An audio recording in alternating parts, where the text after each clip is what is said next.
société naufrage sur le lac Kivu, les familles des victimes autorisées à enterrer leurs proches. Précision du gouverneur du Sud Kivu après échange avec les responsables de l'hôpital des Goma. Un lot important des meubles remis au vice-premier ministre de l'Intérieur, Sécurité, Décentralisation et Affaires coutumières par le commandant du service national. Il s'agit d'une œuvre des bâtisseurs de la République devant équiper 15 maisons communales de Kinshasa. Et puis célébration ce mercredi 9 octobre de la journée mondiale de la poste et du 150e anniversaire de l'Union postale universelle. Il s'agit des 150 ans d'engagement pour la communication et le développement de peuples à travers le monde.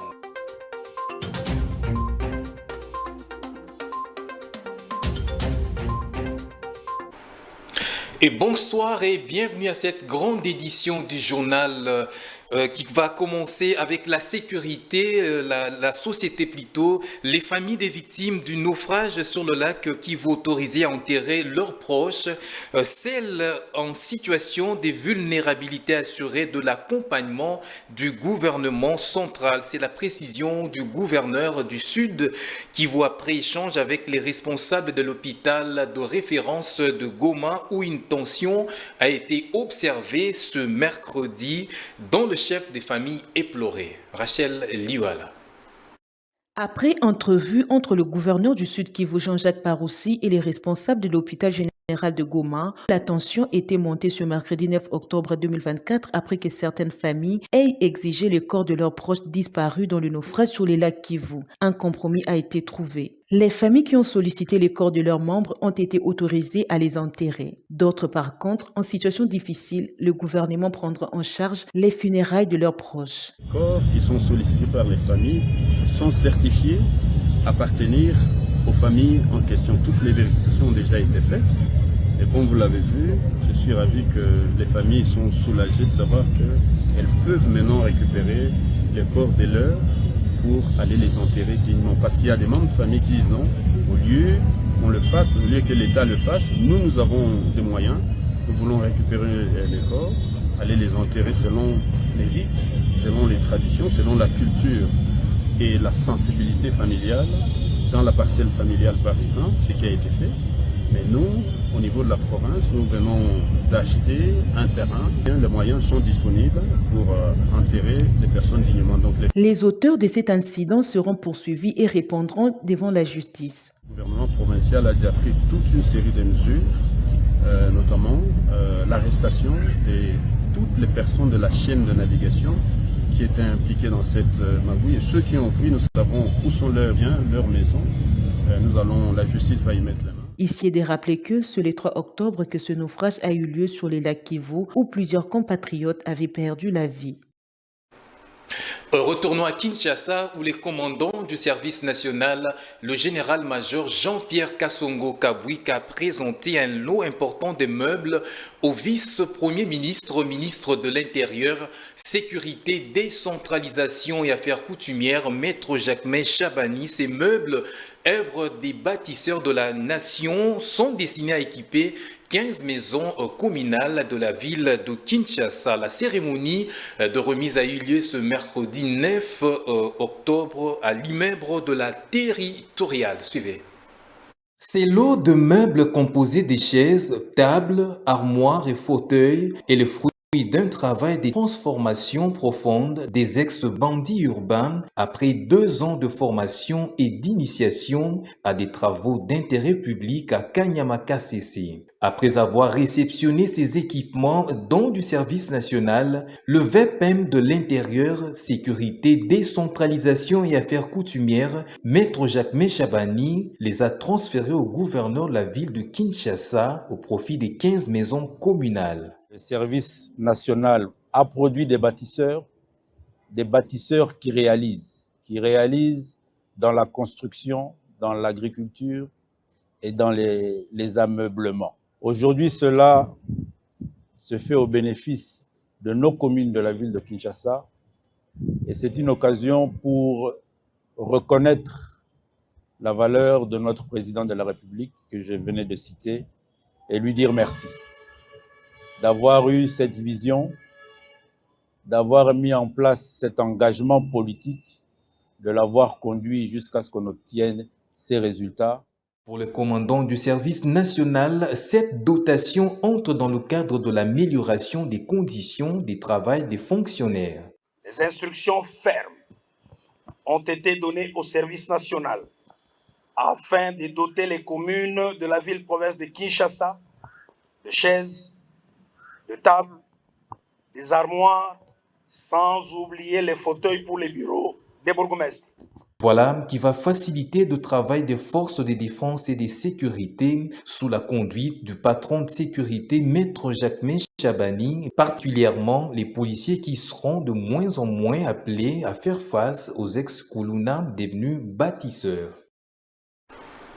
Et puis la situation des autorités coutumières dans la province du Nord Kivu était au centre des échanges entre le président de la République, Félix-Antoine Tshisekedi Tshilombo, et le vice-ministre de l'Intérieur chargé des affaires coutumières. Le Mwami Ndeza est allé exprimer à Félix Tshisekedi son inquiétude du fait que les terroristes du M23 impose le chaos, violant ainsi toutes les règles en matière coutumière. C'était le mardi 8 octobre 2024.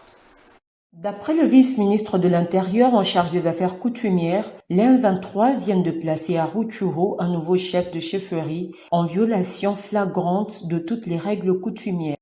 Il y a eu profanation de la résidence et donc du Guikari. Le Guikari, c'est la cour royale. Il y a eu profanation du bureau. Et c'est des faits graves qu'il me fallait dénoncer et ça a été fait au travers d'un rapport. Mais le chef de l'État voulait l'entendre de ma voix et c'est ce que je suis venu faire aujourd'hui. C'est une profanation. Ça fait 2 ans, jour pour jour, j'ai quitté Rutshuru le 22 octobre 2022. Aujourd'hui, nous sommes en octobre 2024. On se pose la question pourquoi le M23 a décidé maintenant de poser cet acte. C'est une façon de montrer qu'ils sont aux abois, qui n'ont plus d'alternative et que l'autorité coutumière que je représente ici et mes 7 chefs de groupement, tous ont quitté leurs entités pour montrer leur désapprobation face à cette énième attaque du M23 qui est soutenue par le Rwanda et l'Ouganda. Un groupe de réflexion dénommé Congo-Desk a, à cet effet, été mis en place pour mieux travailler et peaufiner des stratégies. Nous avons décidé d'y travailler au travers de ce Congo-Desk qui vient d'être mis en place, ce groupe de réflexion par rapport à ces agressions à répétition qui viennent de nos voisins.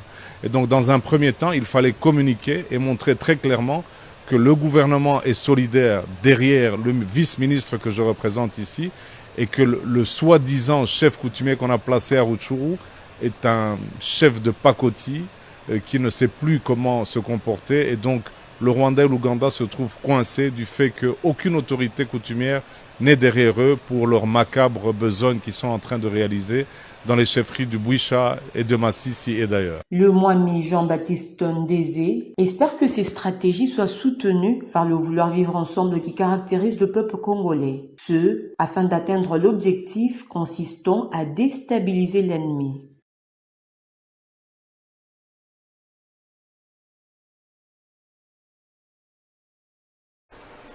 Et puis au Conseil de sécurité des Nations Unies, le gouvernement congolais exige des sanctions ciblées contre les individus rwandais au sommet de la chaîne de commandement impliqués et dont le soutien du M23. La ministre d'État, ministre en charge des Affaires étrangères, coopération internationale et francophonie, Thérèse Kayikwamba l'a exprimé lors de son discours à cette assise. C'était le mardi 8 octobre 2024. Suivez. Distingués membres du Conseil, la République démocratique du Congo est une nation éprise de paix. Nous avons fait le choix du dialogue, le choix du multilatéralisme et le choix du respect du droit international. Mais nous ne pouvons accepter que notre souveraineté et notre intégrité territoriale soient sacrifiées sur l'autel de l'inaction et de l'impunité. Nous appelons ce Conseil à prendre de mesures fermes en imposant des sanctions ciblées contre les individus rwandais au sommet de la chaîne de commandement impliqués dans le soutien au M23. Les rapports que nous avons tous sous les yeux mettent en lumière leur rôle direct dans les attaques contre le territoire congolais, y compris sur des camps de déplacés internes et leur coordination avec des groupes armés. Nous demandons donc que ces sanctions incluent des interdictions de voyage, des gels d'avoirs et des mesures économiques, afin de mettre un terme à cette ingérence déstabilisatrice qui menace la paix et la sécurité régionale.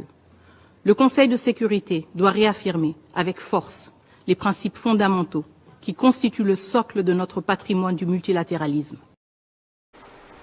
On va rester en sécurité. Le projet de loi portant prorogation de l'état de siège dans les provinces de l'Ituri et du Nord Kivu adopté en seconde lecture au Sénat. 72 sénateurs sur les 75 votants ont accepté la 83e prorogation de cette mesure spéciale. Le Sénat a estimé que cette dernière est cruciale pour lutter contre les groupes armés qui opèrent dans la partie est de la République démocratique du Congo. C'était au cours de la séance plénière du mardi 8 octobre 2024. On en parle avec Patrick Issobonge-Sebokuma.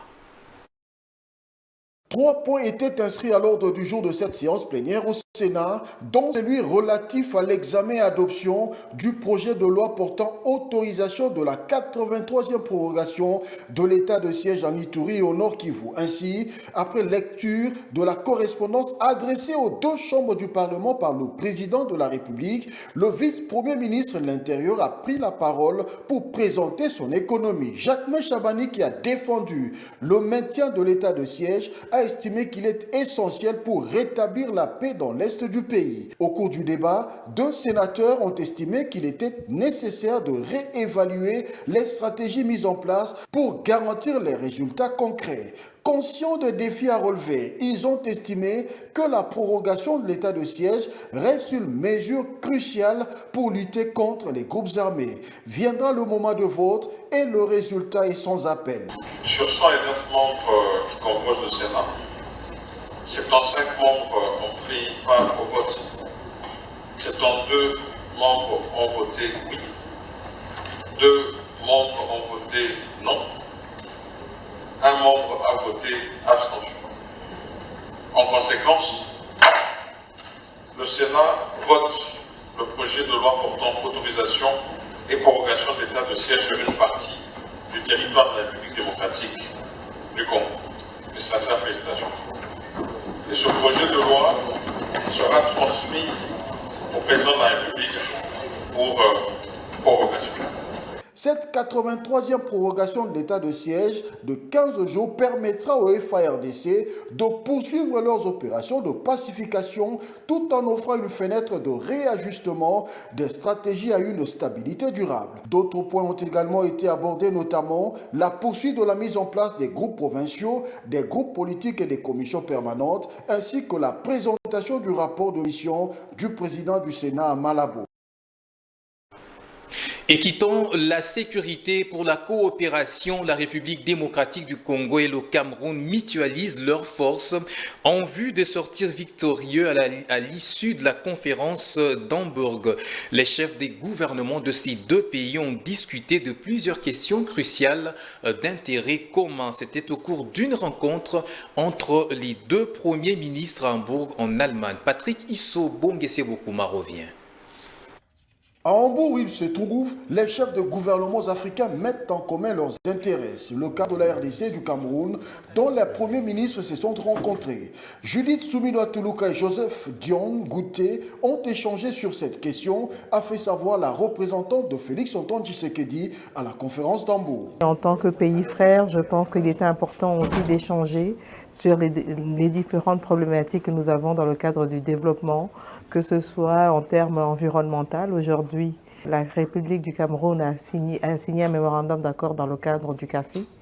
La RDC y est déjà, a certaines alliances aussi, toujours dans le cadre de l'environnement, avec d'autres pays comme le Brésil et l'Indonésie. Donc il est important de voir comment ensemble nous allons pouvoir échanger sur cette question de la position de l'Afrique. Donc nous avons un peu parcouru nos différents domaines où nous pouvons nous appuyer et avoir un partenariat gagnant-gagnant. Joseph Dion Gouté a de son côté parlé des liens à la fois historiques et culturels de pays. Nos 2 pays ont des liens historiques très forts, des liens culturels très forts. Et donc, nous pensons qu'il faut que nous puissions mutualiser tous ces liens pour avoir des échanges encore plus profonds.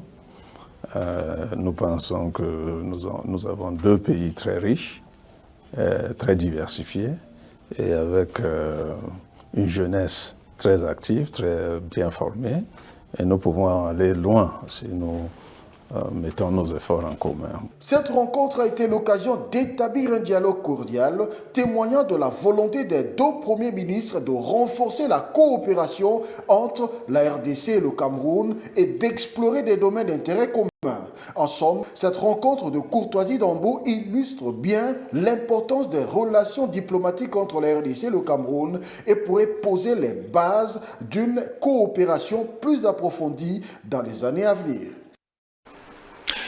On va parler économie. La RDC, comme d'autres pays, joue un rôle clé dans la préservation de l'écosystème, doit bénéficier des avantages y afférents. Le prix du crédit carbone doit être négocié par le pays à fort potentiel forestier. Ce plaidoyer a été fait par la première ministre Judith Suminwa lors des panels de la conférence d'Hambourg en Allemagne. Patrick Isso, Bongese Bokuma signe ce reportage. The Congo, please welcome to the stage. Imperturbable, la première ministre a fait savoir à l'assistance que la RDC nous préserve la nature par gentillesse.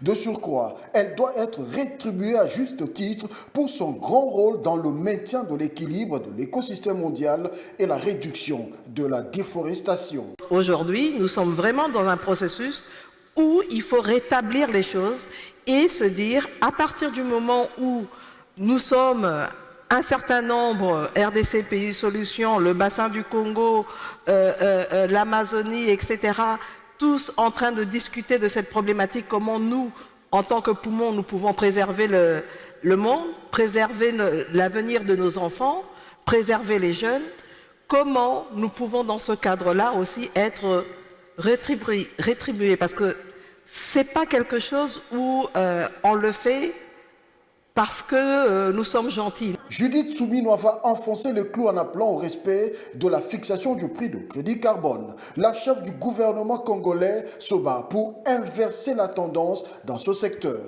Mais je pense qu'il est très important que dans cette discussion, les pays qui sont en fort potentiel puissent vraiment faire porter leur voix et que nous puissions négocier pour avoir vraiment un prix équitable dans le cadre notamment du crédit carbone ou autre. Je pense qu'aujourd'hui, tout est un peu orienté autour de cette problématique-là. La première ministre a aussi martelé sur le combat que mène la RDC aux côtés du Brésil et de l'Indonésie pour bénéficier de leur potentiel forestier. Tous les pays qui sont à fort potentiel forestier et qui constituent des réserves d'oxygène pour le monde, doivent être dans une position où on les écoute et peuvent aussi aller dans cette négociation. Bien sûr, il est important que nous puissions aussi donner un certain nombre de garanties par rapport à la conservation de ce potentiel-là, mais pour l'instant, les négociations ne sont pas encore au beau fixe comme nous le souhaitons. La conférence sur le développement durable sert également de cadre de réflexion sur la mise en place d'une nouvelle architecture financière internationale. Cela pour contribuer plus efficacement à l'atteinte des objectifs de développement durable. Autre titre d'actualité, célébration de la journée mondiale de la poste et du 150e anniversaire de l'Union postale universelle ce mercredi 9 octobre 2024. 150 ans d'engagement pour la communication et le développement de peuples à travers le monde est le thème retenu pour célébrer cette journée. Suivez l'allocation du ministre des Postes, Télécommunications et du Numérique, Augustin Kibassa Maliba. 150 ans d'engagement pour la communication et le développement des peuples à travers le monde est le thème retenu pour célébrer ce beau moment d'unité qui résonne avec force dans nos cœurs, et ce, depuis les pionniers de cette grande famille postale jusque des générations futures. En effet, l'essence même de la mission de l'Union postale universelle est celle de relier les personnes où qu'elles se trouvent et de contribuer au progrès des sociétés. L'unification des standards de service en assurant et en garantissant la sécurité des échanges pour offrir des opportunités économiques et sociales entre les continents à travers un système postal mondial a été l'engagement pris par l'UPU depuis sa création en 1874. C'est ici l'occasion de saluer le progrès réalisé par l'Union postale universelle grâce à son engagement indéfectible à s'adapter aux évolutions technologiques en accompagnant les États dans la modernisation de leurs systèmes postaux tout en préservant l'accessibilité pour les citoyens les plus vulnérables.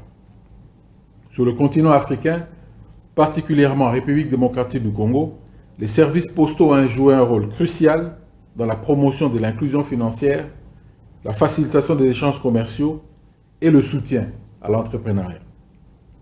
La Poste s'est donc affirmée en Afrique au cœur de la stratégie de développement numérique, offrant des solutions innovantes pour surmonter les défis liés à l'accès aux services de base dans les régions les plus éloignées. Ouvrons la page consacrée à la justice. Le ministre d'État, ministre de la Justice et garde des Sceaux a poursuivi avec les consultations populaires à Kasumba-Lessa. Faisant d'une pierre deux coups, Maître Constant Moutamba a procédé à la libération conditionnelle de plusieurs détenus. Suivez. Le ministre d'État, ministre de la Justice et garde des Sceaux a, dans le cadre des États généraux de la justice, procédé aux consultations populaires pour se rendre compte de la situation que vit la population congolaise dans le secteur de la justice.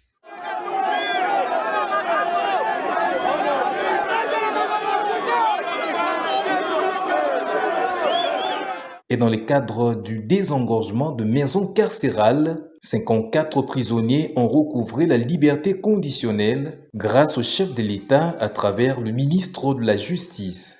Je suis tellement content ce que le monsieur le ministre de la Justice vient de nous faire aujourd'hui. Moi, je m'appelle monsieur Joseph Mokili. J'ai été condamné de 5 ans de servitude pénale. Maintenant, avec la mesure présidentielle, je viens d'être libéré aujourd'hui. Maintenant, je suis tellement content à ce que Dieu m'a fait grâce. Kwa kusaidia tunafurahi, Mungu amsaidie, amuongeze mashiku. Je suis vraiment dans la joie. Que Dieu bénisse le ministre d'État, ministre de la Justice et garde des Sceaux pour cette libération en notre faveur. Ils ne sont pas beaucoup, ces gens des ministres qui travaillent ici. Il faut noter que ces prisonniers ont pris la ferme résolution de ne plus retourner dans les mêmes infractions. On va rester en justice dans ce coin de la République. Les responsables des services douaniers congolais appelés à respecter l'engagement du chef de l'État, Félix-Antoine Tshisekedi Tshilombo, dans la lutte contre le coulage de recettes publiques.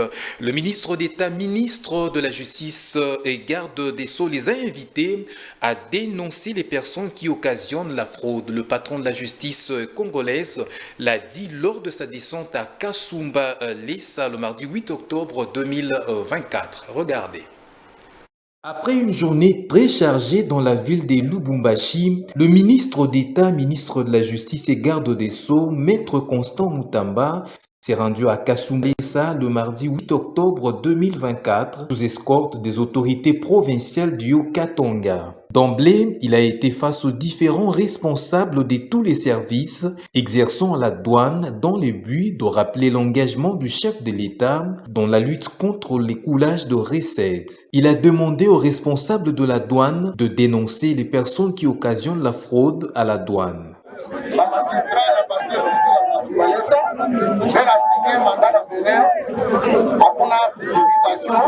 La manière dont les magistrats procèdent aux arrestations ne respecte pas la procédure. Ils signent des mandats d'amener sans aucun document des notifications. Tout ce qu'ils savent faire, c'est envoyer le bureau D pour arrêter les prévenus, généralement dans des conditions inhumaines. Un autre problème, c'est concernant les conditions d'incarcération des prisonniers. À Kipushi, par exemple, un petit cachot d'une dimension de 3 mètres sur 4 contient plus de 30 personnes. Aidez-nous à revoir ces situations.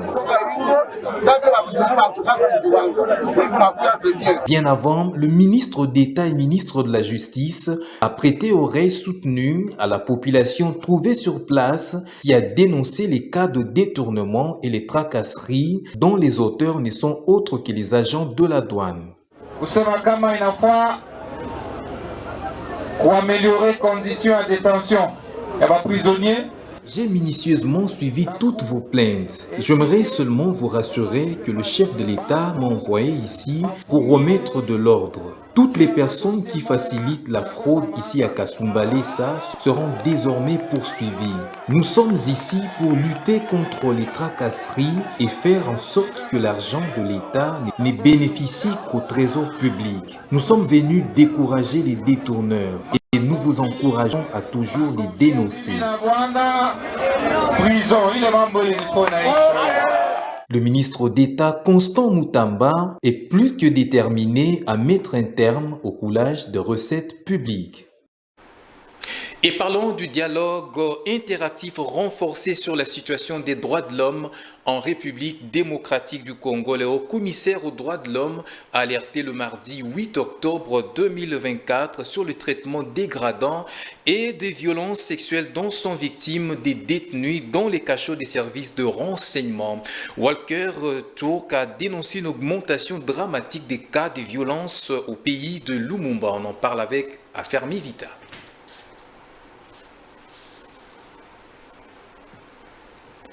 Je disais donc dialogue interactif renforcé sur la situation des droits de l'homme en République démocratique du Congo. Le haut-commissaire aux droits de l'homme a alerté le mardi 8 octobre sur les traitements dégradants et violences sexuelles dont sont victimes des détenus dans les cachots des services des renseignements. En dehors de nos frontières, le Mozambique organise ce mercredi des élections générales sous une forte tension. Ce pays élit son président et son parlement en scrutin étendu où le parti au pouvoir depuis un demi-siècle devrait, sauf surprise, se maintenir au poste que les suivait.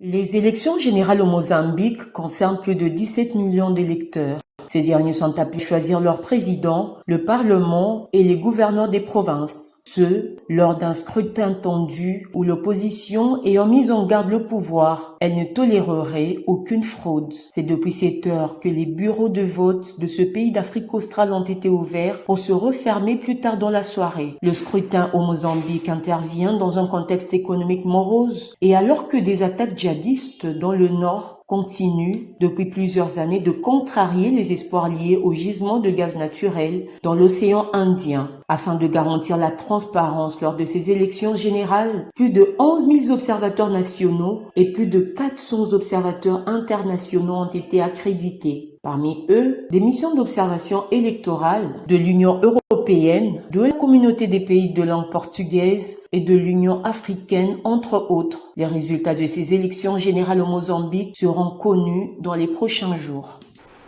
Et vous nous avez pris en cours, on vous rappelle les principaux titres. Société naufrage sur le lac Kivu, les familles des victimes autorisées à enterrer leurs proches. Précision du gouverneur du Sud Kivu après échange avec les responsables de l'hôpital des Goma. Un lot important des meubles remis au vice-premier ministre de l'Intérieur, Sécurité, décentralisation, affaires coutumières par le commandant du service national. Il s'agit d'une œuvre des bâtisseurs de la République devant équiper 15 maisons communales de Kinshasa. Et puis célébration ce mercredi 9 octobre de la journée mondiale de la poste et du 150e anniversaire de l'Union postale universelle. Il s'agit des 150 ans d'engagement pour la communication et le développement de peuples à travers le monde.